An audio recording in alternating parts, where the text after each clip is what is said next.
We think big, dream big, kasama ang pamamahala na may pag-ibig.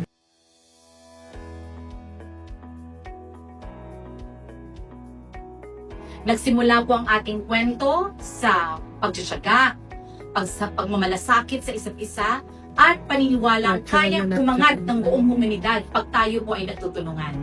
Pagtibayin ng ating hangarin na maitaguyod ang isang transformative, lively at caring City of Taguig.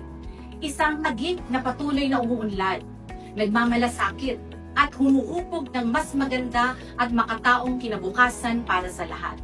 Sa pumumunong may pag-ibig ni Mayor Lani Cayetano, ang pangarap ng Taguigenyong matamasa ang pag-udlad ay hindi na awitin o mithihiin lamang. Isa na itong realidad.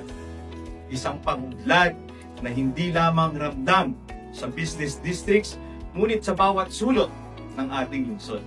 Isang pagkakataon para balikan kung gaano nakalayo ang narating ng ating lungsod at kung paano pa natin higit na mapapaganda ang ating serbisyo para sa bawat Taguigenyo. Ang State of the City Address na ito ay pagdiriwang ng mga tagumpay ng Taguig.